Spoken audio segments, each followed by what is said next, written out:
大胖媳妇到底是凭借着一己之力把我们五一调休制度给搅黄了。关于这个调休制度吧，大胖媳妇一直是非常不理解的。这不马上五一要放假了吗？她本来是万分愉快，突然听说要在你放假的前边和后边把你放的班给补回来这个事儿，她崩溃，无比懊恼，来我们公司问我，你确定你也要实行这个招别人在背后骂死你这个机制吗？我说全国都这么调休，那我们肯定也这么调啊。她就疯了，她说你看啊，放一个五一，把后边的假期给提前用了。从你的角度来剖析啊，你就这么想的，我选择哪天放，别人就得哪天放。后边的假期，哎，你提前给我，后边就不给你了，不可商榷。那如果是这样的话，你的同事现在也可以跟你提出要求，我选择今天发我后边所有的工资，你就把今天到我60岁的工资提前给我，后边我也不管你要了，不管你要了，不可商榷。他还来劲了，就继续无限类比啊，给我整的骑虎难下的。他说这还好比昨天不让你吃饭，明天不让你吃饭，今天就使劲吃，往死吃，不吃不行。昨天不许上厕所，明天不许上厕所，今天就使劲拉，往死拉，不拉不行。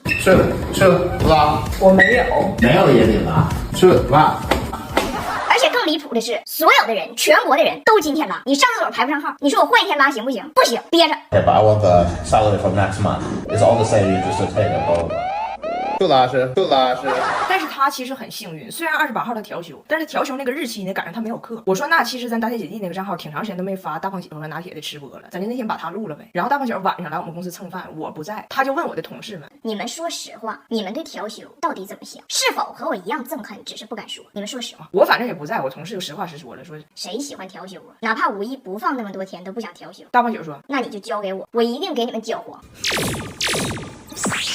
第二天他的确把调休给搅黄了，但是因为张大铁告状也到底是露馅儿，最终我在家跟他斗智斗勇，同事们得以轻松放假，我还送了他们一人1瓶理肤泉光电霜。这抗老面霜是我最近独宠，加班皮肤状态差，上妆还卡纹，用完紧致饱满多了，雪绒质地，乳化透明，肤感好，光速新生科技的有效抗老，还得看它咋搅黄的呢？第二天早上他跟我说他有病了，哎呀，胃难受，肚子疼，肠胃炎，不能起床，更不能吃播了。我当时我是稍微有点不太相信，因为我认识大胖媳妇这么多年，她得了任何病也从来没拒绝过吃，我好几次推门而入想抓她个没有病的现行，但是好像她真有病，就搁那躺着，直到张大铁告完状我再进去。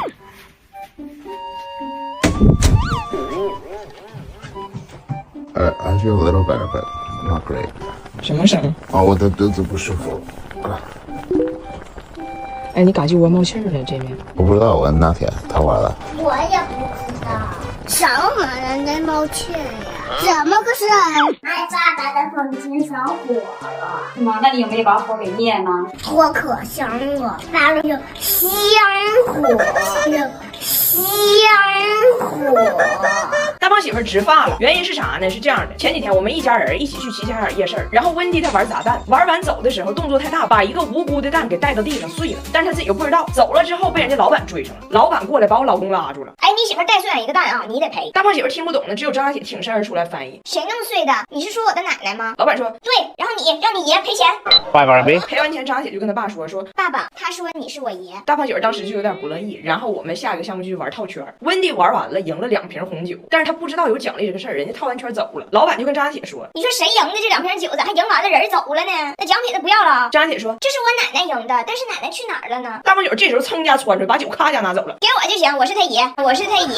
张大铁笑话他爸，他爸说你不用笑话我，你跟我比，你就是有头发，但论脸，我长得比你年轻。我就跟大胖媳妇说，我说老公，今年你过40岁生日，我送你一个昂贵的礼物，我请你去植发。大胖媳妇不愿意植，我好说歹说给劝去了。那植发的本质其实就是拆了东墙补西墙，医生也是第一次面对如此家徒四壁的情况，跟我说你放心，我们医生会尽力的。于是开始给他剃发。朋友们，咱们从小在电视剧里经常看到这种场面，就是那剃发推子滋滋滋响彻云霄，斩断着俗世的烦恼牵挂。但是我从来没见过一个人的烦恼牵挂居然能就这么点儿，就这么点儿。大胖媳妇就这么蹦蹦跳跳去植发了。手术进行了3个小时，我饿了，我偷摸回家吃了顿饭，然后准备带着一家人去迎接手术出来的大胖媳妇。马上出发了，拿铁说家里一个人都不能少，非要带着俺家户口。我平时带狗出门都会用滴滴专车携宠出行服务，宠物友好不拒载，而且在全国49个城市上线。幸亏这回有滴滴专车来接我们一家。评论区链接还能参与福利活动，快看看吧。结果在车上我接到了医生打来的噩耗，跟我说情况不太乐观，我们医生确实已经尽力了。你也知道这个植发呢，得先拔出来头发，再植到秃的地方。但是您的爱人呢，后脑勺能拔的头发都已经拔光了，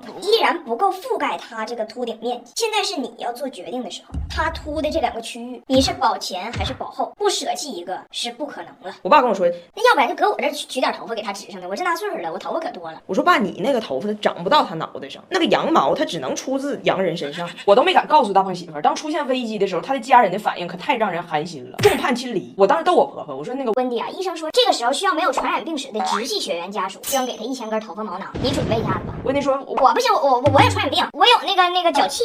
你看张大铁呢？最后医生无奈只能选择把他胡子的毛囊提取出来，种在秃顶的地方。这种植发叫醍醐灌顶。大胖媳妇就回家养这个脑袋了，这手术还挺大，真挺疼。他怕睡觉压着脑袋肿，一晚上都没上床睡觉。我叫醒他，怕打扰我就出去了。第二天早上，我爸去我家那个从来没有人去的储藏间拿东西，一开门给我爸吓个跟头。我爸说这湛亮的大脑袋上边还几个疤了，一动不动，我以为什么玩意儿在里头圆寂了呢。哎，你们知道有一个东西是中国独有精粹，别地方都少见，那就是秋衣秋裤吗？我记得我在英国的时候，那老太太们不管多大岁数，一年四季露着他们痛风的小脖子。我老公他们一家人也是嘛，在加拿大一到冬天，上身全副武装，但是下身依旧是大裤衩子配凉拖。我婆婆前年斥巨资给自己买了一个就加拿大鸟的衣服，然后跟我说效果一般，还是冷，预算还是不够，绒毛还是不厚。我说你冷就是因为你那个额底下露。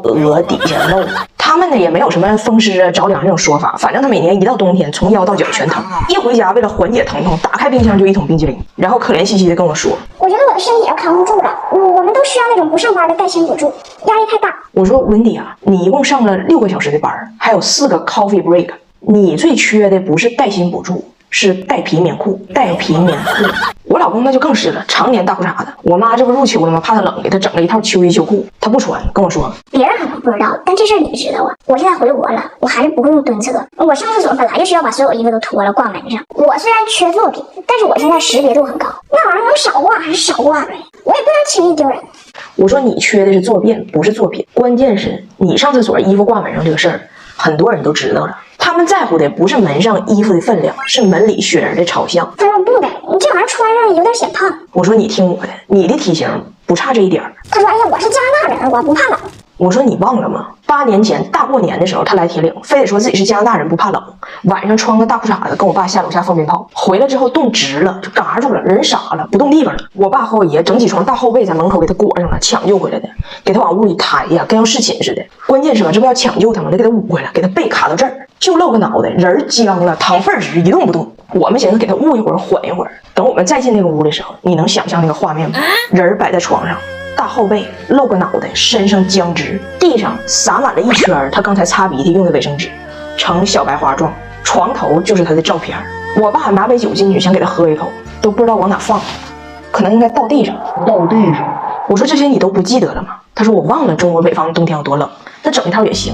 而且你老说那秋衣秋裤不舒服，那是你没碰着好的。我老说内外最舒服，内外最舒服，这句话我是发自肺腑的。我贴身的老多东西都是他们家的了，你看我穿这套又合体还不臃肿，又薄又贴身，一点不显胖。远红外发热的性能，再配上锁温的能力，我们的宗旨是不是光让你温暖，保温1天他都管。而且它特别透气，不是那种硬捂着憋着不透风那种感觉，找的就是一种温度上穿了，体感上没穿的越朦胧强朦胧的感觉。他说那我现在算不算掌握东方精粹了呢？我说秋衣秋裤只是东方精粹1.0，他说2.0是啥呢？我说是这样的。